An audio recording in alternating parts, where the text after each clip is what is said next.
কৃষ্ণচন্দ্রপুর থেকে খুশি হালদার।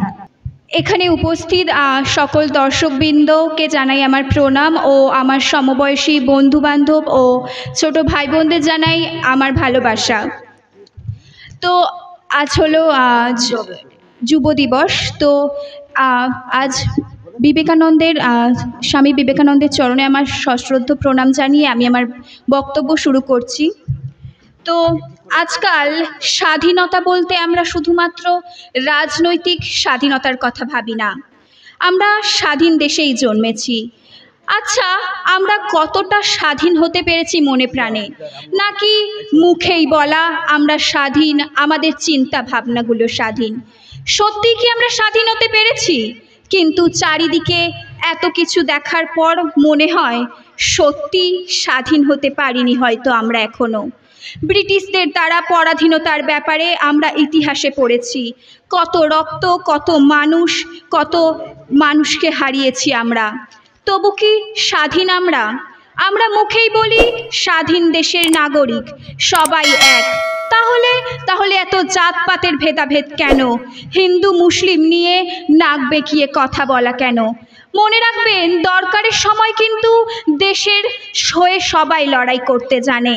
এখনো চারিদিকে শিশু শ্রমিক কাজ করে কেন? তাদেরও তো সঠিকভাবে পড়াশোনা করে কিছু করার অধিকার আছে, কিন্তু আর্থিক অভাব শেষ করে দেয় সব কিছু।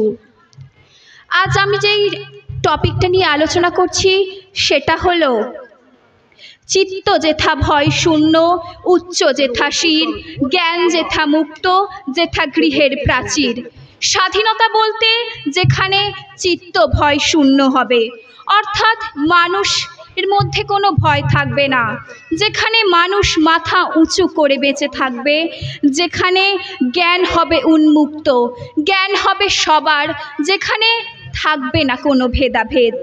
স্বাধীনতা সেখানেই থাকবে যেখানে মানুষ ভেদাভেদ ছাড়া বসবাস করবে একত্রে, যেখানে ধনী দরিদ্র বলে কোনো সীমারেখা থাকবে না, সেখানেই স্বাধীনতা সম্ভব।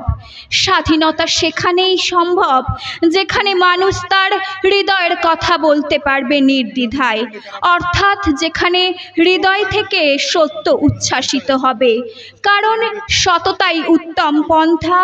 তাই যেখানে সত্য সেখানে স্বাধীনতা। তৎসঙ্গে তিনি এমন একটি স্বাধীন ভারতবর্ষের কল্পনা করেছেন যেখানে মানুষের কর্মধারা অবাধ স্রোতের মতো দেশে বিদেশে ছড়িয়ে পড়বে।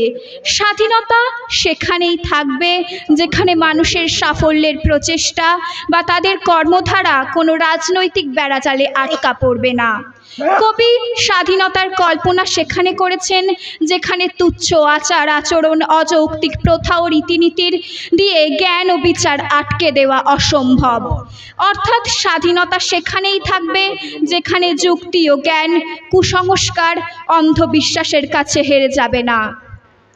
তাই সর্বোপরি ঈশ্বরের কাছে প্রার্থনা করেছেন যেন ঈশ্বর তার নিজ হস্তে ভারতবর্ষকে সেই রকম একটি মুক্ত দেশে পরিণত করেন যে ভারতবর্ষ মুক্ত হবে ভেদাভেদ, উচ্চ নীচ, মিথ্যা, অত্যাচার, কুসংস্কার ও অন্ধবিশ্বাস থেকে।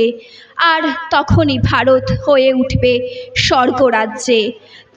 তাই কবিগুরু রবীন্দ্রনাথ ঠাকুর বলেছেন, চিত্ত যেথা ভয় শূন্য, উচ্চ যেথা শির, জ্ঞান যেথা মুক্ত, যেথা গৃহের প্রাচীর।